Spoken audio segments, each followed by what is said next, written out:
Hello students, in this video we will discuss about friction, screw and nut friction, pivot and collar friction and clutches. Now start with friction.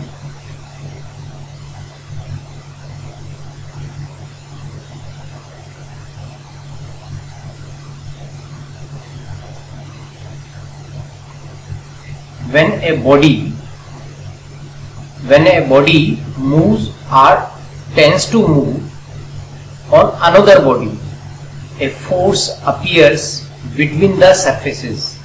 This force is called force of friction and it acts opposite to the direction of motion.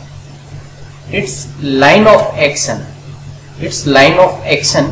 is tangential to the contacting surfaces. The magnitude of this force depends on the roughness of surfaces. In engineering applications, friction is desirable and undesirable. We can walk on the ground because of friction.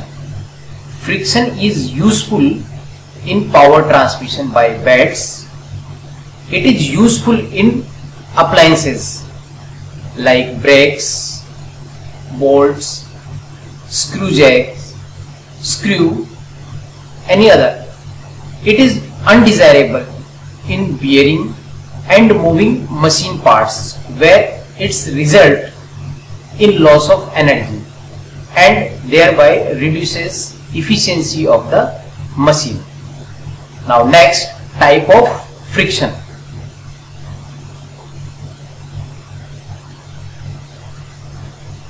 Types of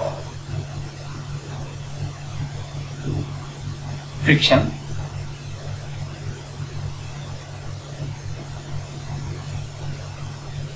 There are two types of friction. First, friction in unlubricated surfaces and dry surfaces, and second, friction in lubricated surfaces. The friction that exists when one dry surface slides over another dry surface is known as dry friction. If between the two surfaces a thick layer of an air, oil or lubricant is introduced, a film of such lubrication is formed on both the surfaces. When a surface moves on the other, in effect it is one layer of oil moving on the other and there is no direct contact between the surfaces. The friction is greatly reduced and is known as film friction. Now next, laws of dry friction.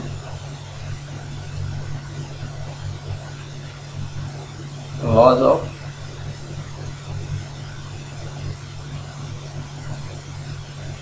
dry friction. The laws of dry friction are based on experimental evidences and as such they are empirical in nature. First, the frictional force is directly proportional to normal reaction between the surfaces, means F is proportional to the reaction between surfaces. Second, the frictional force opposes the motion or its tendency to the motion. And third, the frictional force depends upon the nature of the surfaces in contact. And fourth, the frictional force is independent of the area and the shape of contacting surfaces. And fifth, for moderate speeds, the frictional force is independent of the relative velocities of the bodies in contact. Now next, static and kinetic friction.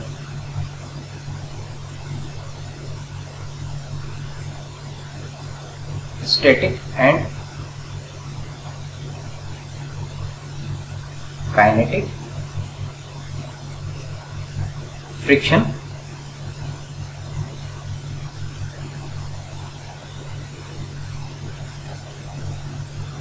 The frictional resistance offered so long as the body does not move is known as static friction.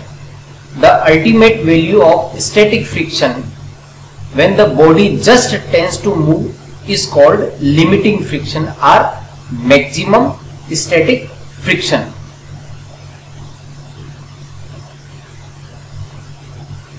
The condition when all the forces are just in equilibrium and the body has a tendency to move is called limiting equilibrium position.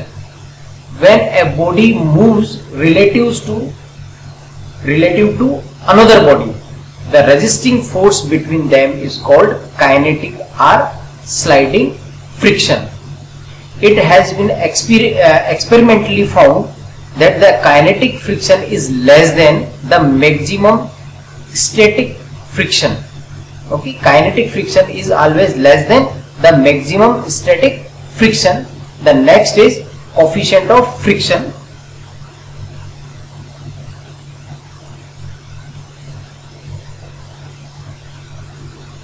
Coefficient of friction mu. This is body, this is surface, weight W, this is reaction R, and applied force F, and this is frictional force FF. The ratio between the maximum static frictional force and the normal reaction remains constant, which is known as a coefficient of static friction and denoted by letter mu, means mu equal to FF upon R. Next, the horizontal force required to move the body on inclined plane. Okay, inclined plane.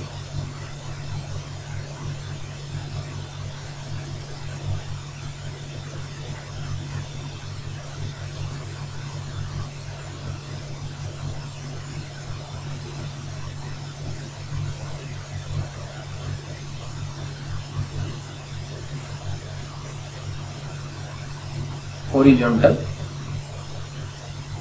force required to move on inclined plane.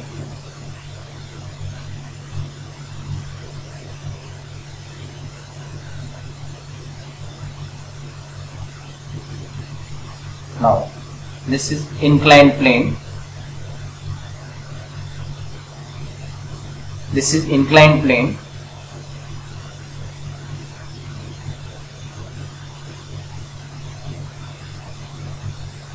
And this is body.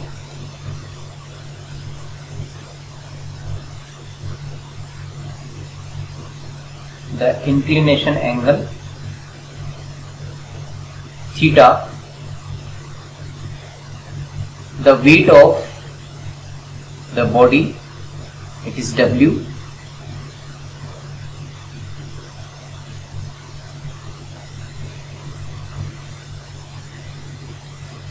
This is W, and coefficient of friction,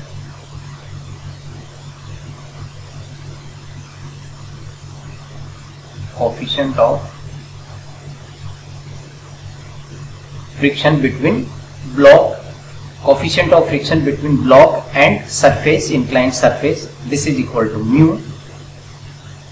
The angle is theta, weight of body is W, and horizontal force,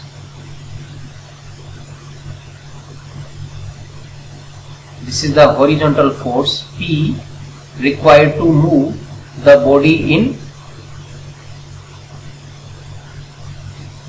upward direction on inclined plane. Now first we draw the free body diagram of a block.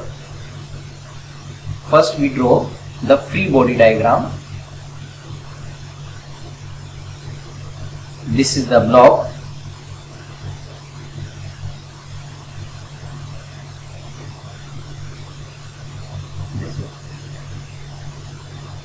This is block. The weight of block W, horizontal force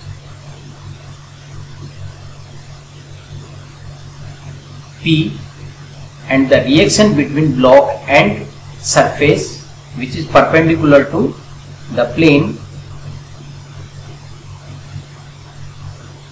This is R.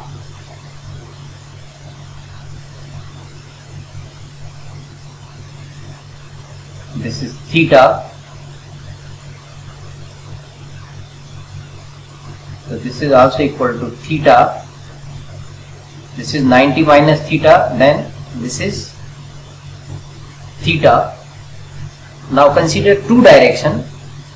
One is along plane and second perpendicular to plane. Then this direction, consider this is x and this is y. Now body, it is about to move in this direction, upward direction. Then frictional force which act on the body, which is mu into R, which is downward side. So this is free body diagram.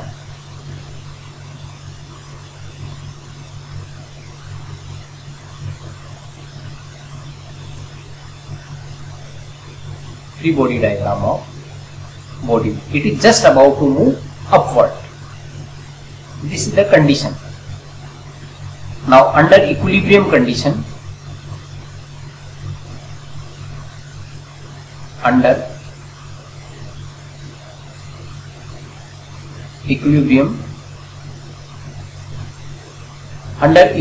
condition, the resultant force Fx equal to 0 and resultant force in y direction in static equilibrium, summation Fx equal to 0 and summation Fy equal to 0.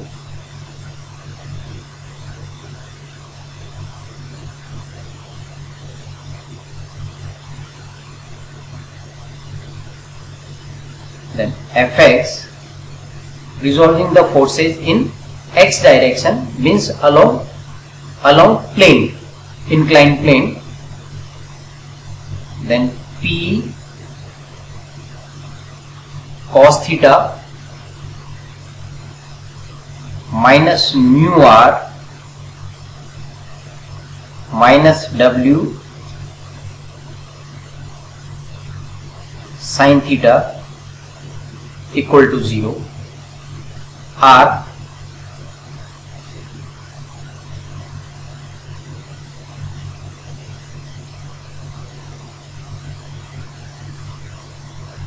P cos theta equal to mu into R plus W sin theta.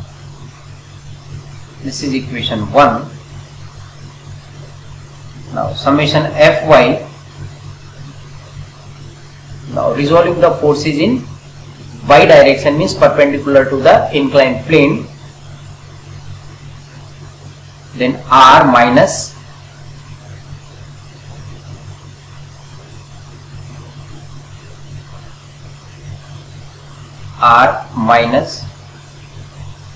P sin theta minus W cos theta, or R equal to P sin theta plus W cos theta. This is equation 2. Now eliminating the reaction R from equation 1 and 2,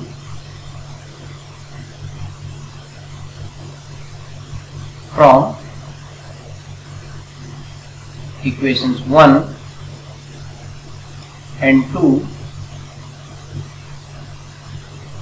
we have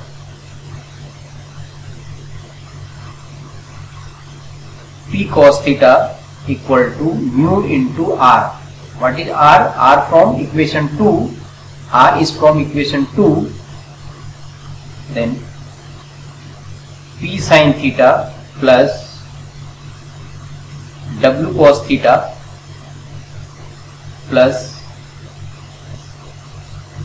W sin theta. Now simplifying this equation,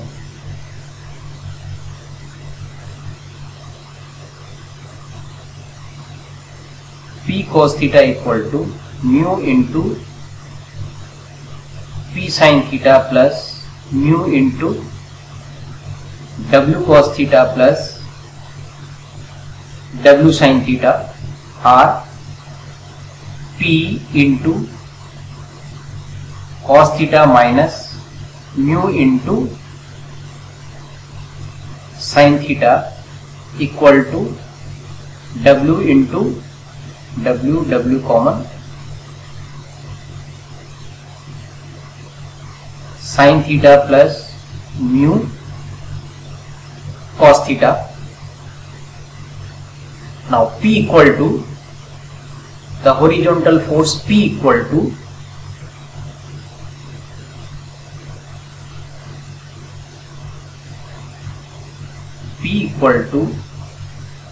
W into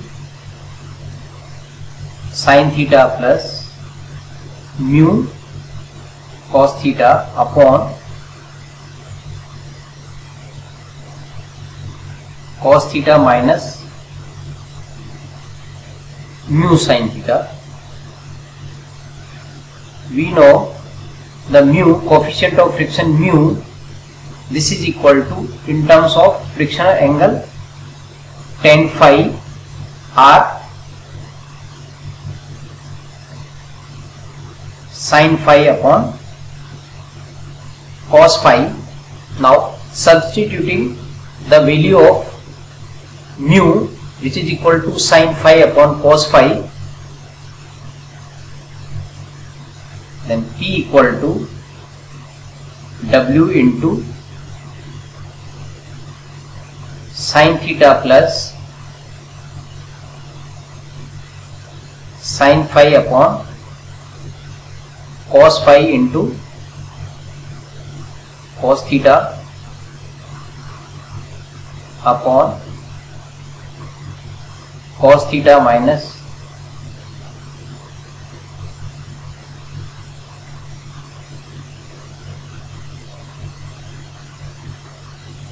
sin phi upon cos phi into sin theta.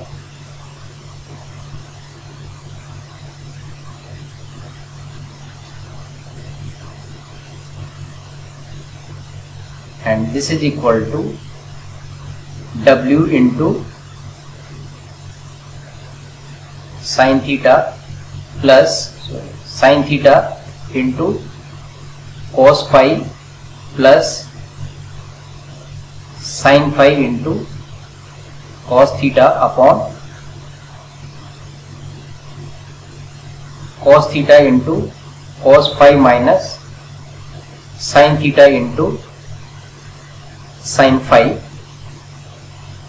and sin theta into cos phi plus sin phi into cos theta, this is equal to sin theta plus phi, and cos phi into cos theta minus sin theta into sin phi, this is cos theta plus phi. Then P equal to W. Now this can be written as sin theta plus phi divided by cos theta plus phi, or W into tan theta plus phi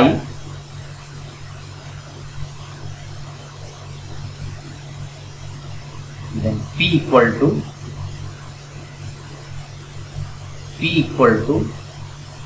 W tan theta plus phi. This is very important equation. We can use this formula can be used directly. P equal to W tan theta plus phi. W, it is the horizontal force. Remember P, this is horizontal force.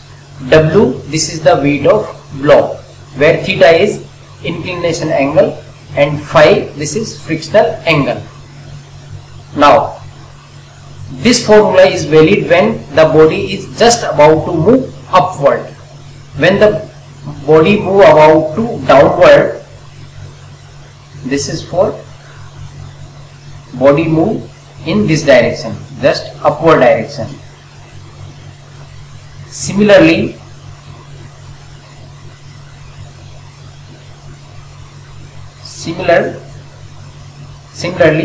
when the body move downward, body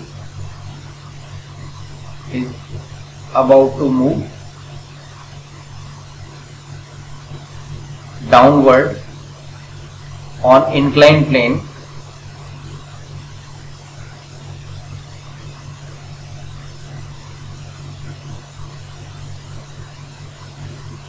then the direction of frictional force means mu r, the direction of frictional force mu r, this mu r, the direction becomes this direction, where mu r here it will, this will be positive, this will be means minus mu r, it will be positive, and the final result you will get P equal to W tan theta minus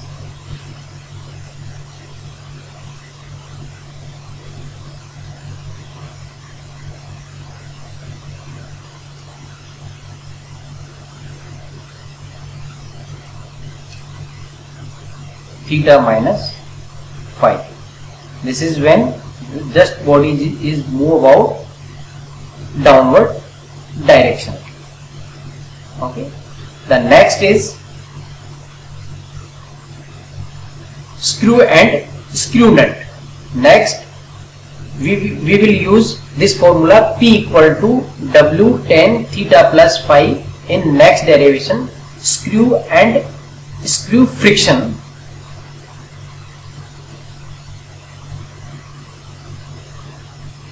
Screw and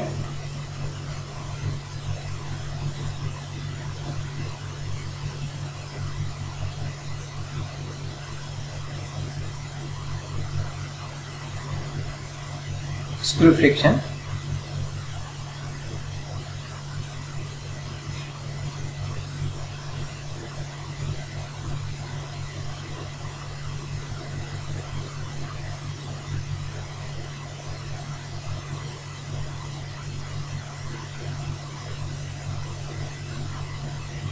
First we draw the diagram of screw and nut.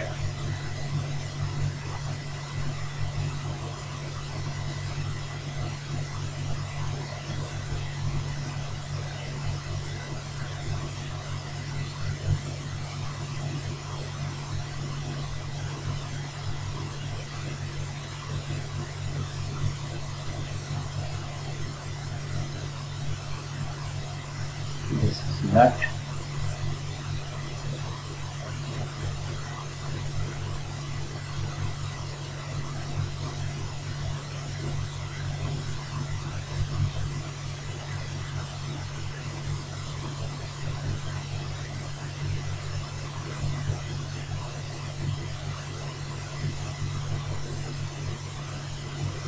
These are the threads.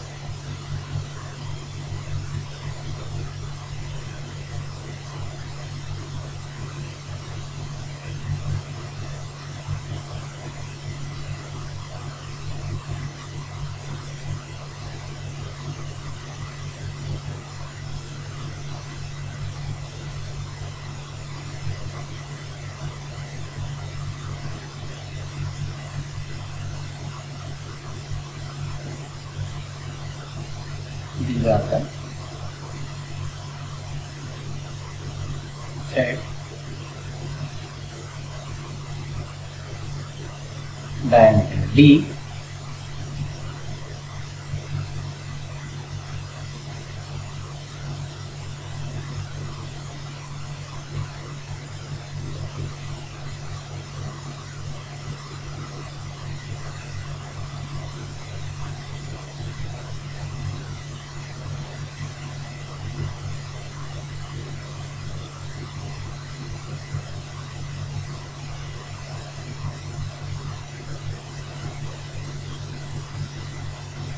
applied load W,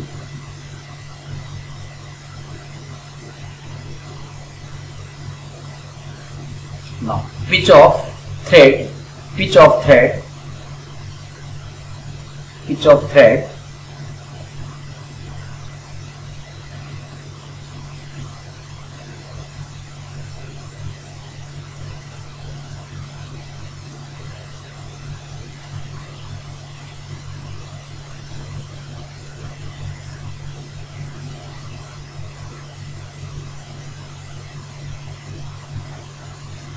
this is pitch,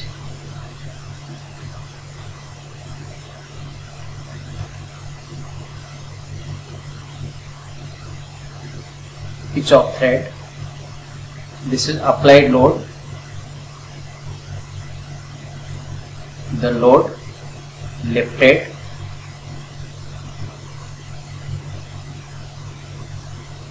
now this is the lever,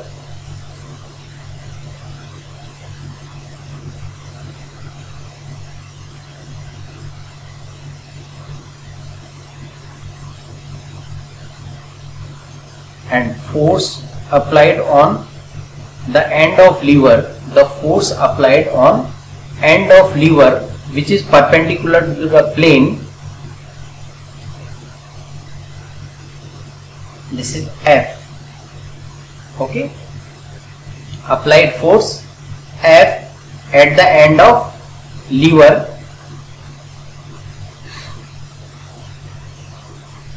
now the both of them have thread in form of helix, nut and screw and nut have same, the pitch of thread is P, pitch of thread is P,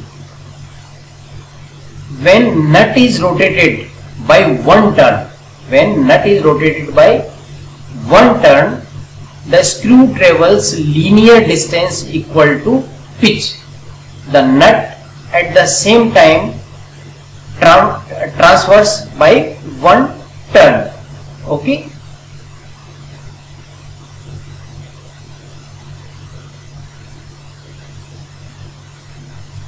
Means it travels P equal to when the lever rotate one turn, then load which is lifted by equal to pitch. Our equivalent diagram, first we draw the equivalent diagram. One turn means this load it is lifted P in one turn. Now this is inclined plane, means that this is the, we draw the diagram of one turn.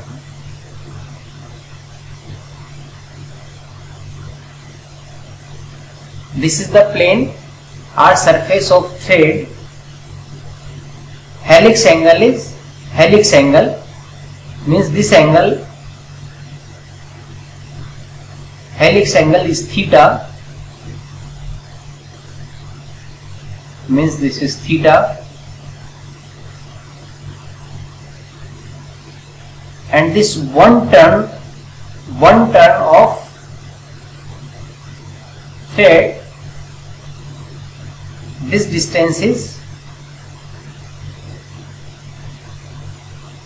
pi into d. In pi into d, the load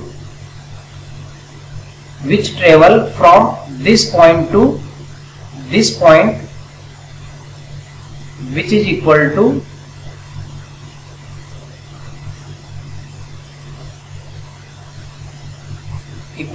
pitch P. Okay, this is the surface of thread, and this is load W,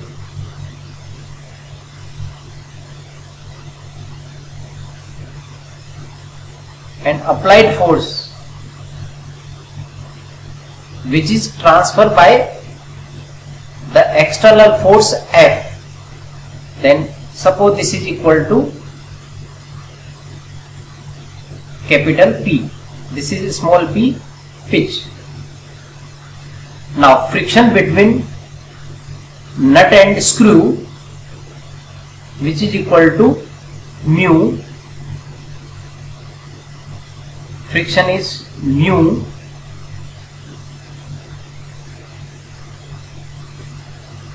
now first we calculate what is applied force P in terms of F. Now taking moment about a center,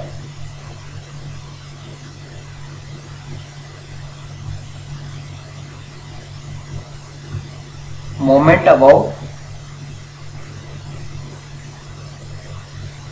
center, then external force F into L, which is equal to, now force at the thread,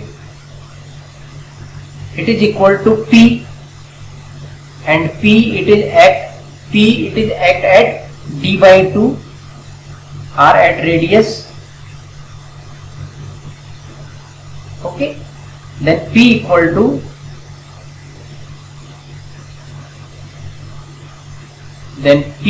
to 2FL divided by D. P means the force F transfer the force at thread, which is equal to 2FL by D.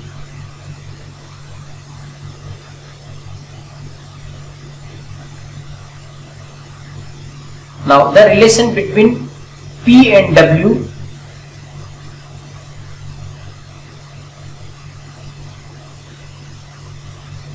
we know when we lift the load, then P equal to W tan alpha plus phi, P equal to W into tan alpha plus phi, where P equal to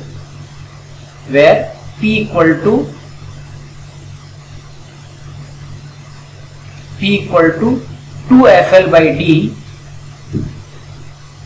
Now this is equation 1, this is equation 2.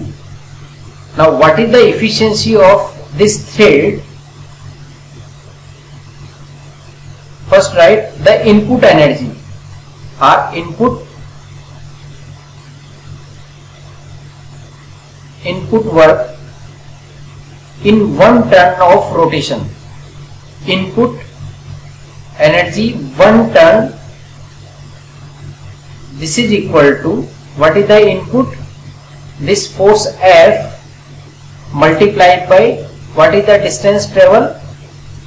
Input energy force F into the distance travel 2 pi r, or 2 pi R is L, means force multiplied by what is the distance traveled by F, which is equal to F into 2 pi L.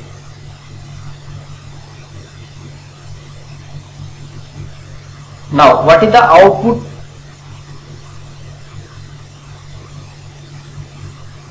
Output work, this is the load.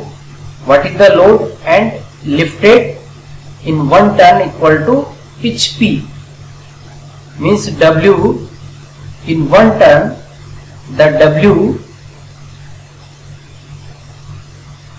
it is from lifted from this point A to B, and A to B, vertical distance of A to B is P, and F travel F into 2 pi L, then this is output. Output energy or output work. So input and output. So this is output and this is input. Then the efficiency of screw is output upon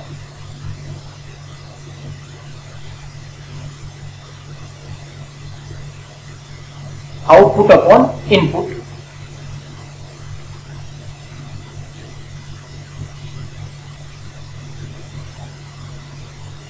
Output equal to W into small p divided by F into 2 pi L. Now what is the relation between W and F? First write F equal to PD upon 2L.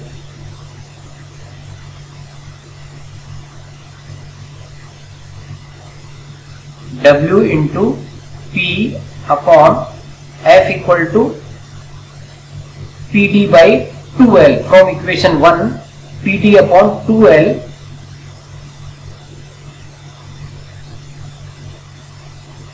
PD upon 2L into 2 pi L. Okay. Now cancel out 2 and L. 2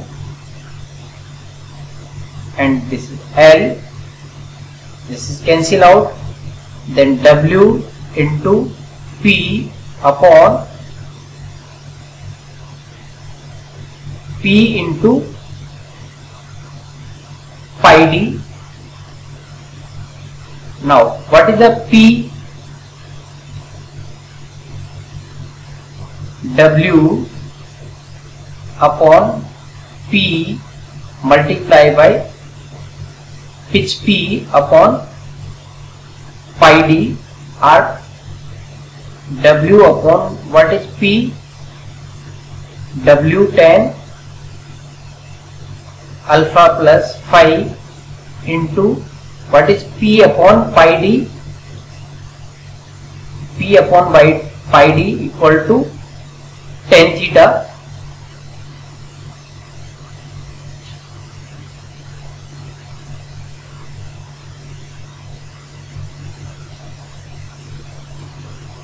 into tan theta, then W and W cancel out, then the efficiency of the thread is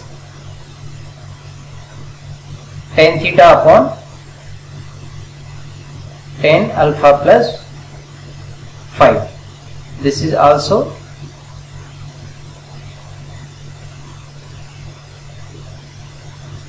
here this is theta, this is theta, inclined angle is theta. The efficiency is tan theta upon tan theta plus phi. Okay. Now next topic is pivot and collar friction. Pivot and collar friction.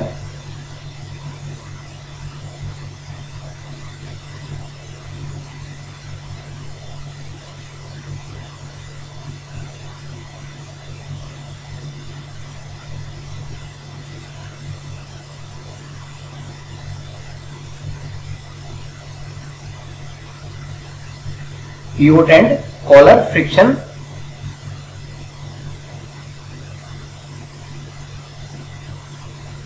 The shaft of ships, steam and water turbine are subjected to an axial thrust. In order to take up the axial thrust, they are provided with one or more bearing surfaces at right angle to the axis of shaft.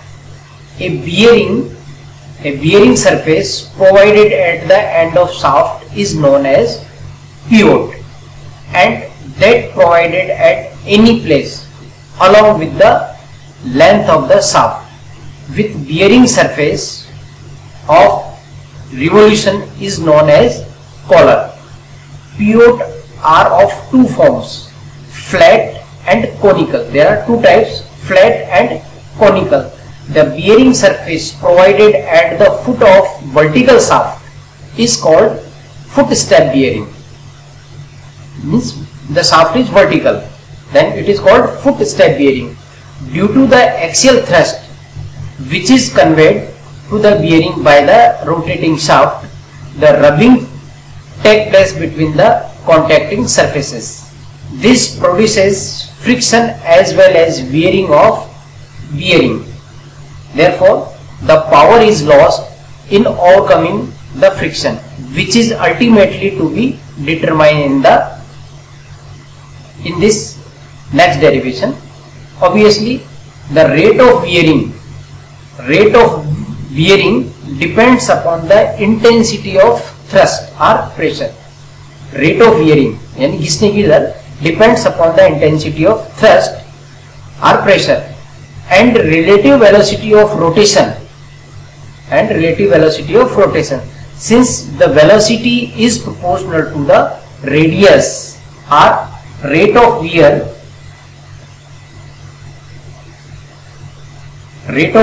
is proportional to pressure multiplied by radius r.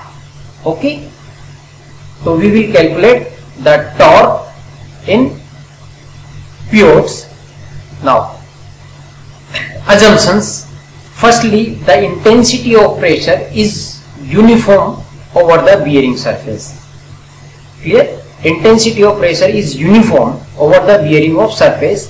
This assumption only holds good with newly fitted bearing, where fit between the two contacting surfaces is assumed to be perfect. After the shaft has run for quite some time, the pressure distribution will not remain uniform due to wear at different radius. Means the pressure distribution will not remain uniform due to wear at different radius. Secondly,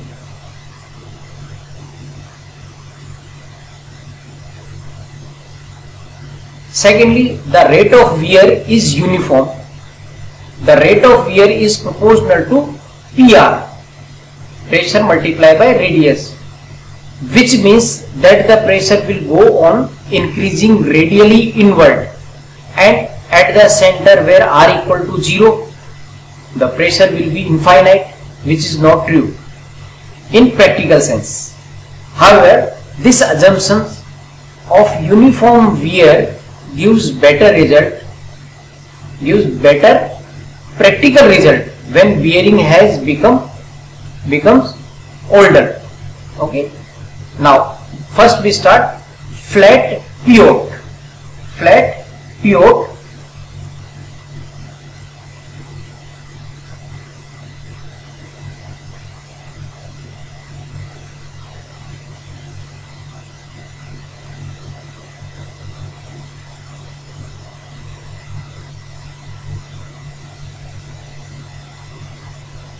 Flat pivot.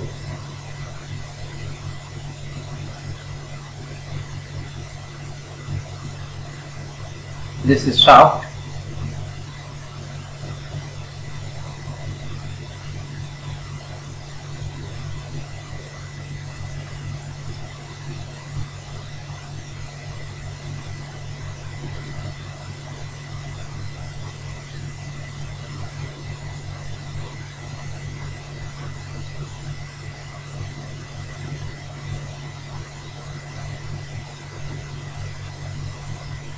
This is bearing.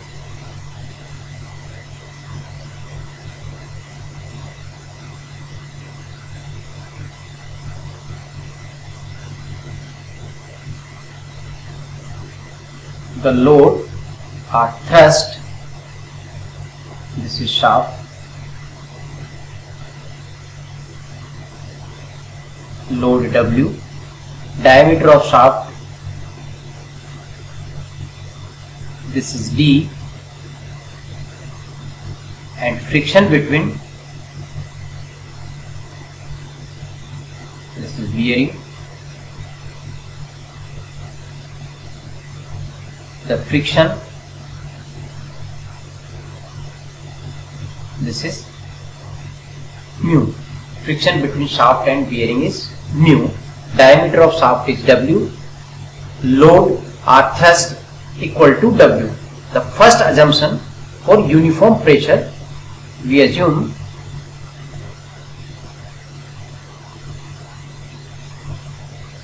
uniform pressure. Now the pressure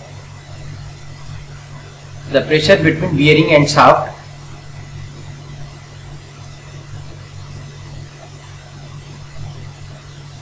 pressure P equal to load divided by the area. Which area? This area, means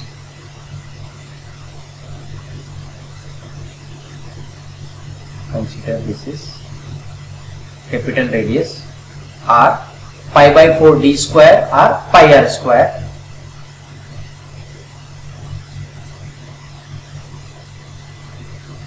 Let this is equation 1. Now first we draw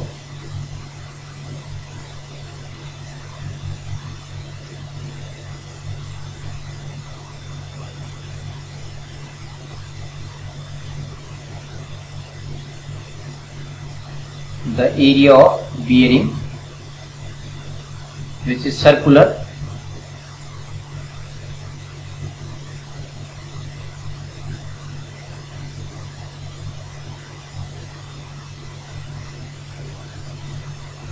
The pressure is uniform. Pressure is uniform, which is equal to W by pi r square in this area. Now consider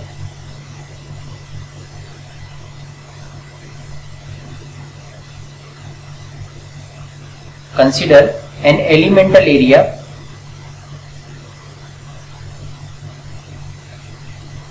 of surface ring at radius r. Consider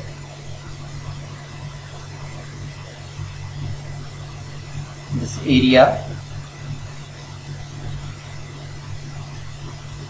radius r, and thickness dr. Now area of the ring,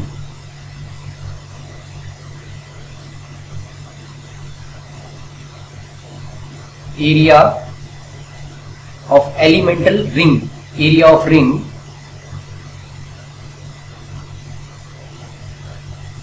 dA equal to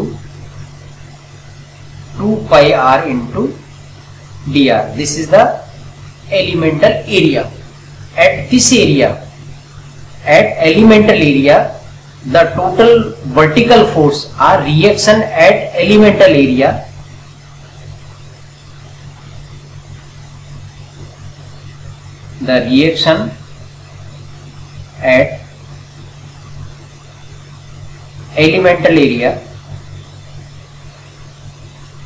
means this is the elemental area, then reaction dr, reaction at elemental area, dr equal to pressure multiplied by area. This is the reaction at elemental area, then dr equal to what is P? P equal to W upon pi r square into what is dA, 2 pi r into dr. This is the reaction at elemental area. Now this reaction, due to this reaction between bearing and shaft at elemental, then frictional force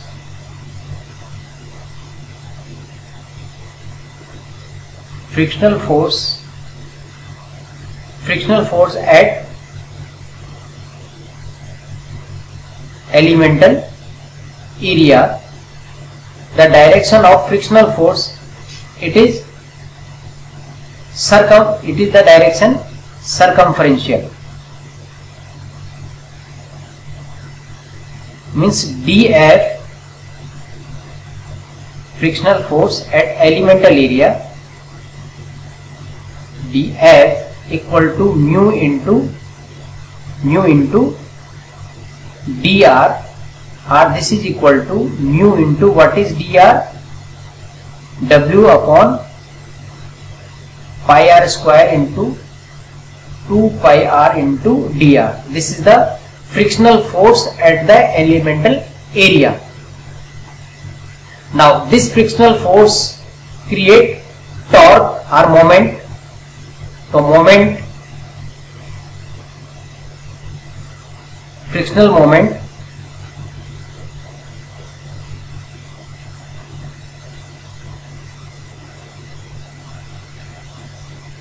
frictional moment dm equal to df into at radius r, dm equal to what is df, mu into W upon pi r square into 2 pi r into dr into r.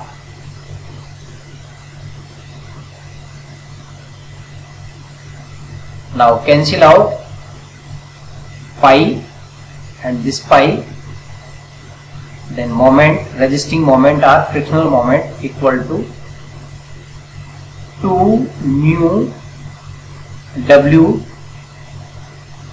upon r square into dr. Okay, this is the moment at element. Then total moment,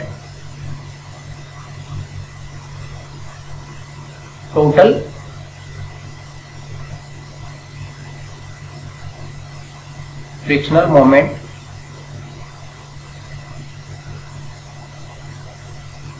m equal to integration of dm or integration of 2 pi mu, sorry, 2 pi W upon r square into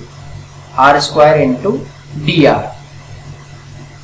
So this is flat color. Then integrate from 0 to capital R or 0 to d by 2. Then m equal to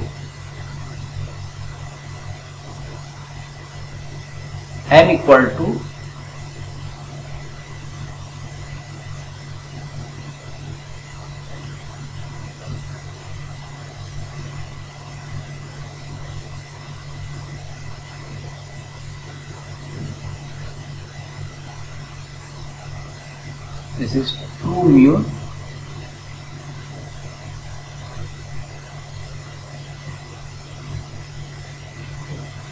mu into W upon r square into r cube by 3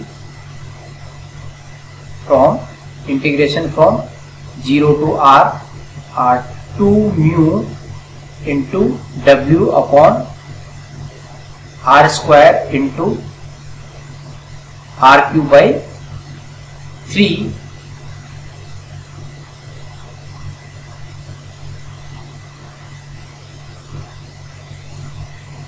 Now M equal to frictional moment, M equal to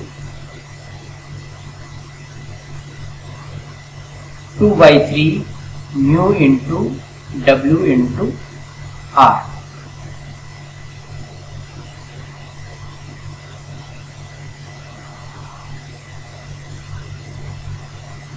This is important.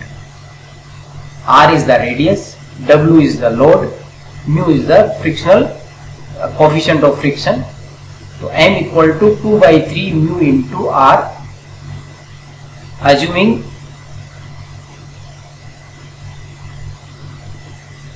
uniform pressure theory. Okay. Now next, for uniform wear theory,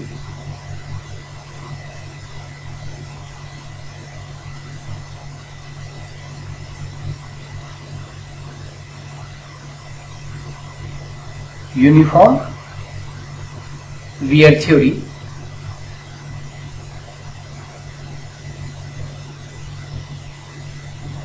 for uniform wear theory,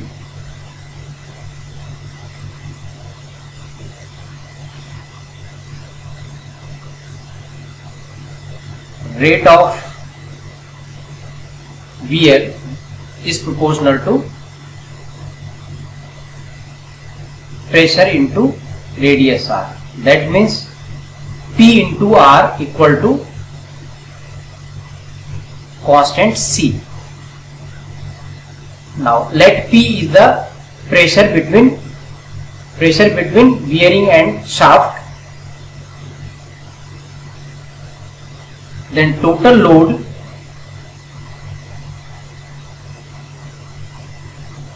W, this is equal to what is the pressure into area. Area is area of element 2 pi r into dr, means 2 pi r into dr, elemental area multiplied by pressure.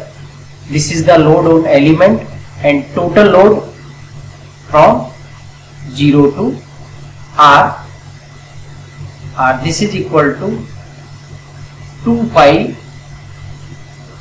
0 to r P into r into dr. Now P into r, this is constant, this is constant, then W equal to 2 pi into constant C from 0 to r dr, and it can be written as 2 pi C into r. Now constant C, this is equal to W upon 2 pi r. Okay, this is the constant C. Now the reaction at elemental area, reaction at elemental area, which is ring. What is the reaction dr? dr equal to P into 2 pi r into dr. Okay, dr equal to P into 2 pi r into dr. Then frictional force,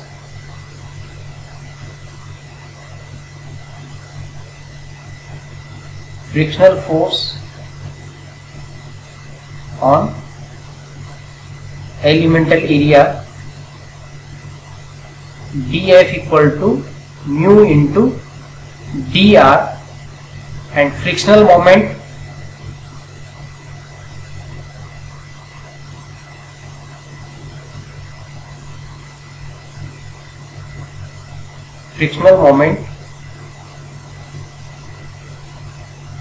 dm equal to frictional force multiplied by radius r.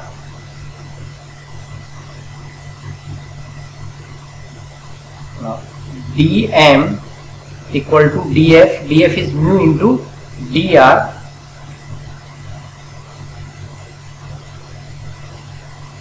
and dr equal to p into 2 pi r into dr. This is dr.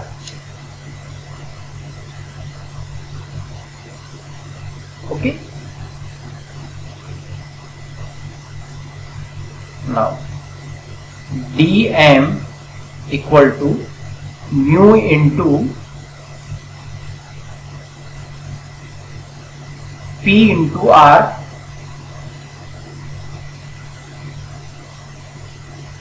into 2 pi r into dr. Means above equation can be written as dm equal to mu into pr into 2 pi r into dr. Now p into r, this is equal to c mu into c into 2 pi r into dr.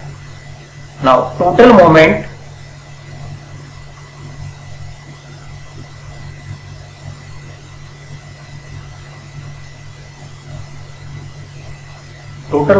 m equal to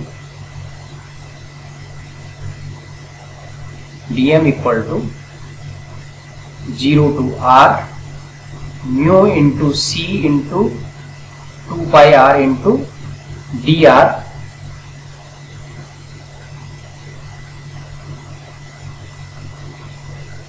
Then m equal to mu into c into 2 pi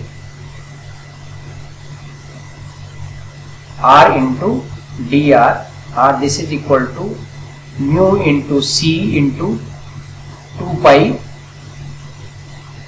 r square by 2.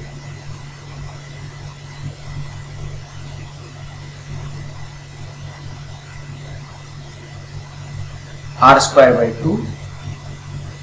Now substituting the value of c from this equation, put the value of c, where c equal to w upon 2 pi r, c equal to w upon 2 pi r, then m equal to mu into w upon 2 pi r into 2 pi into r square by 2. Then 2 pi cancel out. Now m equal to,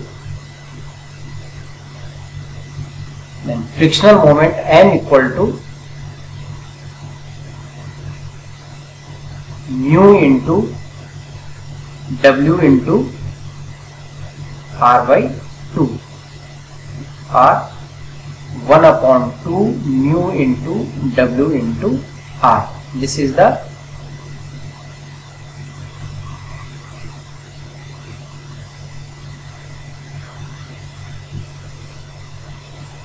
also important relation.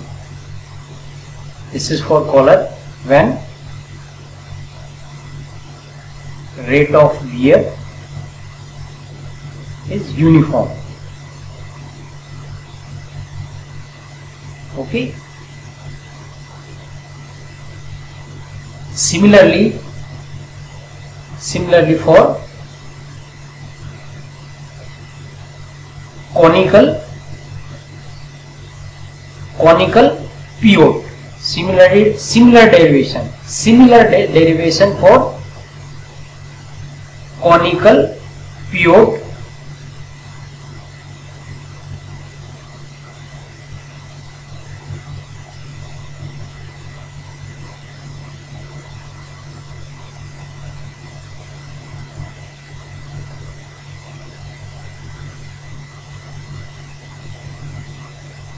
Now next, Next is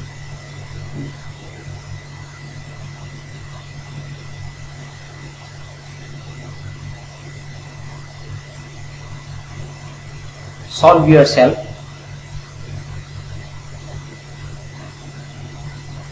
Now next, clutch.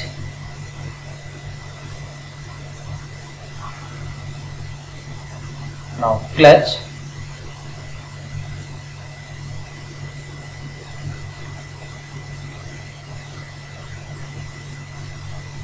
this is input shaft.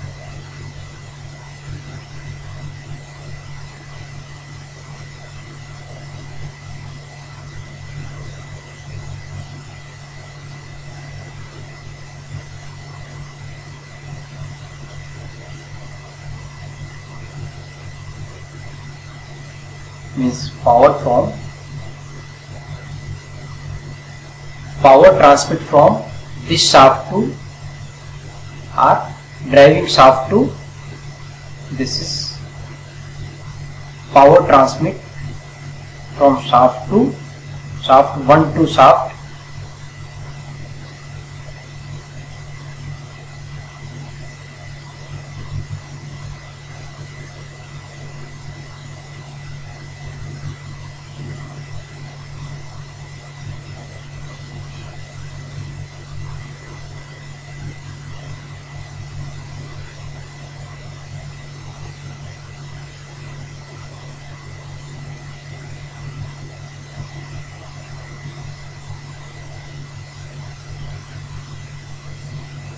this is the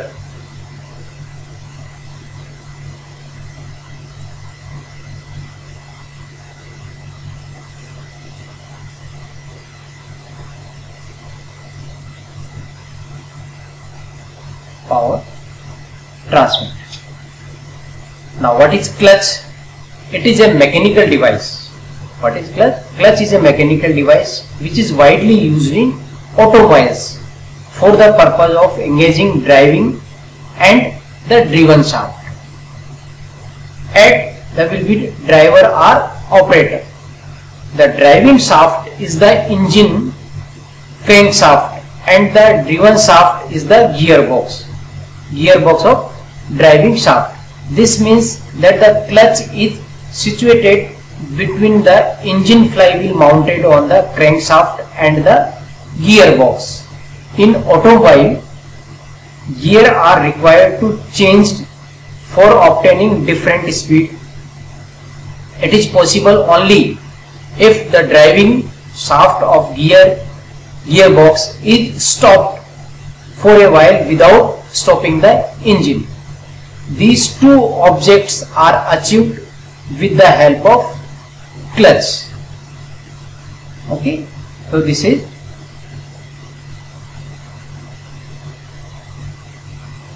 means this shaft form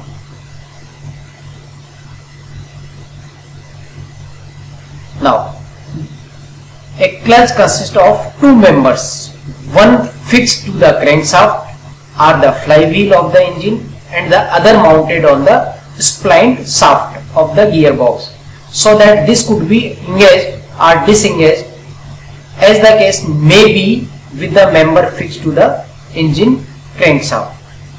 Okay, so there are many types of clutches: single plate, conical. Okay, I hope you understand the topics. Thank you.